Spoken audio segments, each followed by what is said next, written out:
नमस्कार दोस्तों, बहुत बहुत स्वागत है आपका अपने चैनल टीचर एजुकेशन 360 में। मॉक टेस्ट 32 आज हम करेंगे और इसमें जो विषय है वो है हमारा इकाई 1 हिंदी भाषा और उसका विकास। तो पहले प्रश्न से प्रारंभ करते हैं और साथ साथ आप अपने उत्तर भी लगा लीजिए। पहला प्रश्न है, भारोपीय परिवार के शतम वर्ग में कौन सी भाषा है? ईरानी, जर्मनिक, इटालिक और केल्टिक। तो आपको इसमें सही उत्तर लगाना है। तो इस प्रश्न का अगर हम सही उत्तर देखते हैं तो हमारा सही उत्तर है पहला वाला, ईरानी। क्योंकि भारोपीय परिवार की दो शाखाएं हैं, केंतुम और शतम। केंतुम में भी 7 प्रकार की भाषाएं हैं, Greek, Celtic, Germanic, italic, Hittite और तोखारी। और शतम में भारत, ईरानी, बाल्टो, स्लाविक, आर्मीनी और अल्बानी। तो इस प्रकार से पूरे ये 10 प्रकार की भाषाएं हैं भारोपीय भाषा परिवार के अंतर्गत।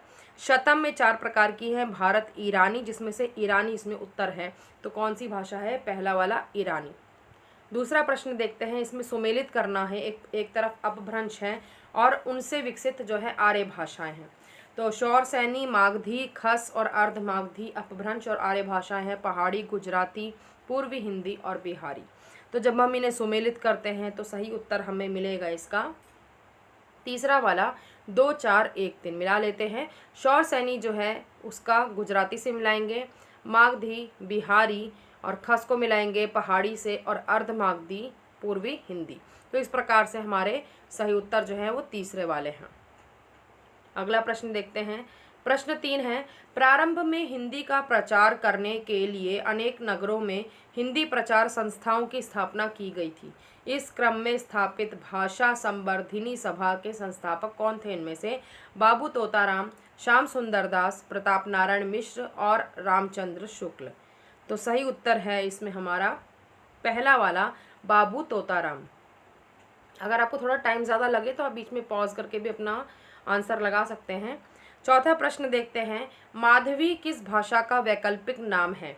पाली, प्राकृत, संस्कृत या अपभ्रंश। तो सही उत्तर है हमारा माधवी पाली भाषा का वैकल्पिक नाम है।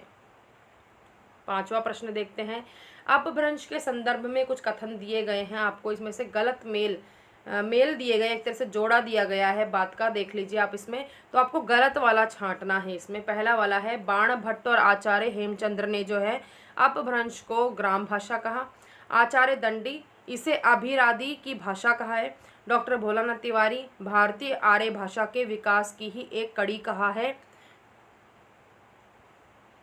और महाभाष्यकार पतंजलि, उन्होंने संस्कृत के मानक शब्दों से भिन्न संस्कार च्युत, भ्रष्ट और अशुद्ध शब्दों को अपभ्रंश की संज्ञा दी है। तो इसमें से आपको बताना है कि कौन सा कथन जो है वो कथन नहीं, मेल कहिए कि जोड़े मिला रखे हैं नाम और उन्होंने क्या कहा है। तो कौन सा जो मेल है वो इसमें गलत है। तो सही उत्तर है इसमें हमारा तीसरा वाला। उत्तर सही है परंतु मेल गलत है। ये जो कहा है कि भारतीय आर्य भाषा के विकास की ही एक कड़ी है, किसे? अपभ्रंश को। ये भोलानाथ तिवारी ने नहीं कहा है, ये सुनीति कुमार चटर्जी का वाक्य है जिन्होंने अपभ्रंश के बारे में ये बात कही है। और डॉक्टर भोलानाथ तिवारी ने क्या कहा है? अपभ्रंश को प्राकृत का ही परिवर्ती रूप कहा है। तो डॉक्टर भोलानाथ तिवारी का ये वाक्य नहीं है अपभ्रंश के बारे में, ये सुनीति कुमार चटर्जी का है, इसलिए ये मेल जो है वो गलत है। अगला प्रश्न देखते हैं। छठा प्रश्न है, अवधि नाम का भाषा के अर्थ में प्राचीनतम प्रयोग नुहसी पर में किसने किया? कुतुबन, अमीर खुसरो, नसीर या अबुल फजल। तो सही उत्तर है हमारा इसमें दूसरा वाला, अमीर खुसरो। तो ये तथ्यात्मक प्रश्न जो होते हैं इसका डायरेक्ट आंसर होता है तो आप डायरेक्ट लगाते हैं जब। तो इसमें अगर आपको बिल्कुल नहीं पता उस बारे में तो आप बिल्कुल मत लगाइए, क्योंकि नेगेटिव मार्किंग में ऐसे प्रश्नों में ज़्यादा मार्क्स कटते हैं जिसके बारे में हमें ज़रा बिल्कुल भी अंदाज़ा नहीं होता। सातवां प्रश्न देखते हैं, गलत कथन छांटना है इसमें से हमें। लौकिक संस्कृत के छंदों को मंत्र व वैदिक संस्कृत के छंदों को श्लोक कहा जाता है। लौकिक संस्कृत को प्रायः संस्कृत ही कहा जाता है। संस्कृत भाषा संगीतात्मक भाषा है। ऋग्वेद छंदोबद्ध है अतः उसे छंदस कहा जाता है। तो इसमें से गलत कथन कौन सा है वो आपको छांटना है। तो इसमें हमारा जो उत्तर सही है परंतु कथन गलत है वो है हमारा पहला वाला। लौकिक संस्कृत के जो छंद होते हैं उन्हें श्लोक कहा जाता है, और वैदिक संस्कृत जो कि लौकिक संस्कृत से भी पहले की है उसके जो छंद होते हैं उसे मंत्र कहा जाता है। जिसमें कि सारे हमारे वेद लिखे गए थे, इसलिए उसे वैदिक संस्कृत कहा गया है। तो ये पहला कथन ही गलत है हमारा। आपस में इसमें इंटरचेंज लिखा हुआ है, यानी कि लौकिक संस्कृत छंदों को मंत्र लिखा हुआ है, वैदिक संस्कृत छंदों को श्लोक लिखा हुआ है, जबकि लौकिक संस्कृत के छंद जो हैं वो श्लोक होते हैं और वैदिक वाले जो होते हैं वो मंत्र होते हैं। तो पहला वाला कथन जो है वो गलत है। 8वां प्रश्न है, इसमें सुमेलित करना है आपको। एक तरफ साहित्य है जो है, और उनके राइट साइड में जो है उनके लेखकों के नाम हैं। कुवलय माला कथा, पद्म पुराण, चंद छंद वर्णन की महिमा और भाषा योग वशिष्ठ, ये सारी रचनाएं जो है आपको समझ में आ जाएंगी किस भाषा की है या किस बोली की है। और इधर जो है रचनाकारों के नाम हैं उद्योतन सूरी, गंग भट्ट, राम प्रसाद निरंजनी और पंडित दौलत राम। तो अगर हम इनको मिलाएंगे तो हमें सही उत्तर जो मिलेगा वो है हमारा दूसरा वाला, 1 4 2 3 मिला लेते हैं। कुवलय माला कथा को मिलाएंगे, सामने ही बिल्कुल सही उत्तर है। पद्म पुराण पंडित दौलत राम, चंद छंद वर्णन की महिमा गंग भट्ट और भाषा योग वशिष्ठ राम प्रसाद निरंजनी। तो इस प्रकार से हमारा सही उत्तर दूसरा वाला है। 9वां प्रश्न देखते हैं, इसमें भी सुमेलित करना है आपको। एक तरफ क्षेत्र है और एक तरफ जो है बोली है और भाषा कहिए। ढूंढानी है छत्तीसगढ़ी, गढ़वाली, मैथिली, और एक तरफ जगहों के नाम है चांदा, दरभंगा, बूंदी और अल्मोड़ा।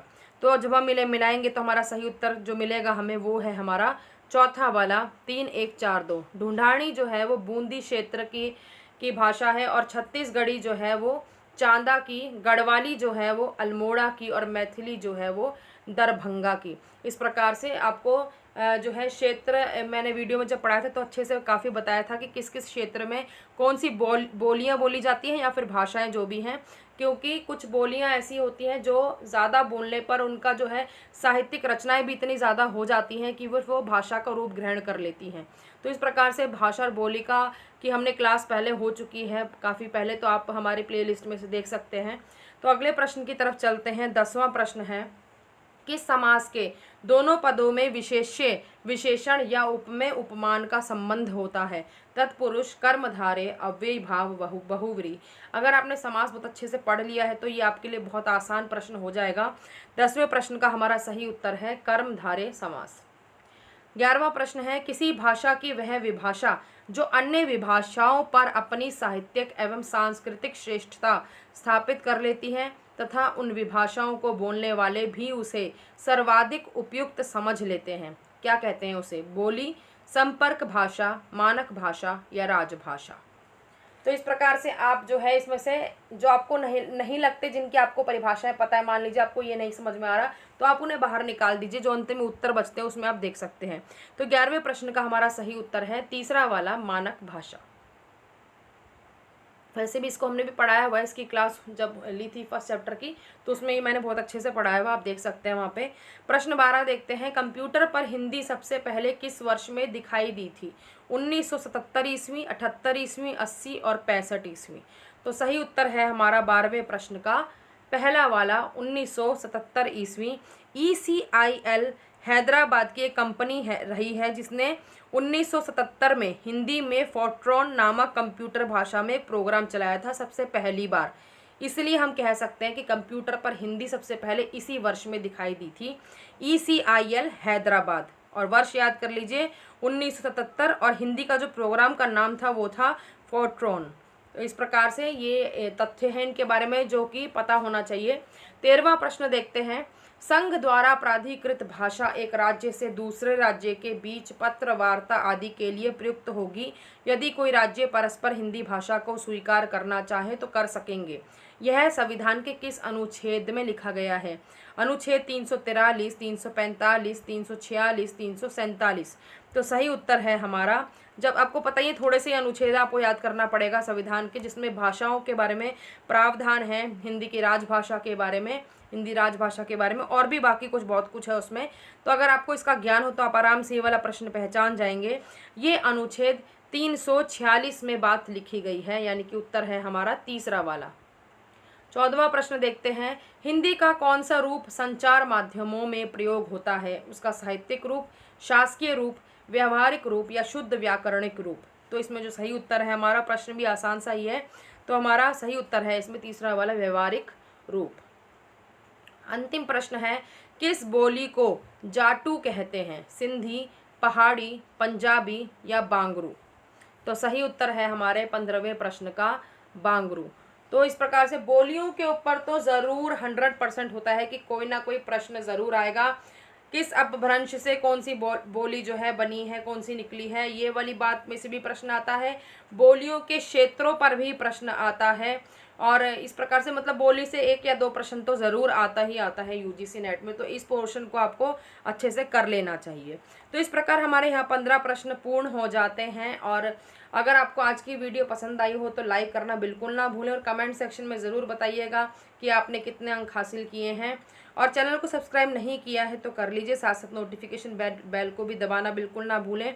और कई लोग कमेंट सेक्शन में पीडीएफ के बारे में पूछते हैं, तो मैं बता दूं आपको, हमारी जो वेबसाइट है www.teachereducation360.com, आप वहां जाकर न्यूनतम शुल्क देकर हमारी पीडीएफ वहां से जितनी भी 3-4 यूनिट्स की डली हुई हैं वहां से आप प्राप्त कर सकते हैं। और यूनिट 3 की पीडीएफ में तो 100 अति महत्वपूर्ण प्रश्न भी हम उपलब्ध कराते हैं उसमें। तो इस प्रकार आप वहाँ से पीडीएफ ले सकते हैं। आप मेहनत कर रहे हैं, आपकी जो है हमें पता चलता है कि आप वीडियोस जैसे जैसे उसका बार बढ़ता है कि आप वीडियोस को देख रहे हैं, आप पढ़ रहे हैं। खूब मेहनत कीजिए मन लगाकर, क्योंकि थोड़ा सा ही समय है आपकी परीक्षा में। तो जी जान लगाकर पढ़ेंगे तो ज़रूर सफलता प्राप्त करेंगे। धन्यवाद।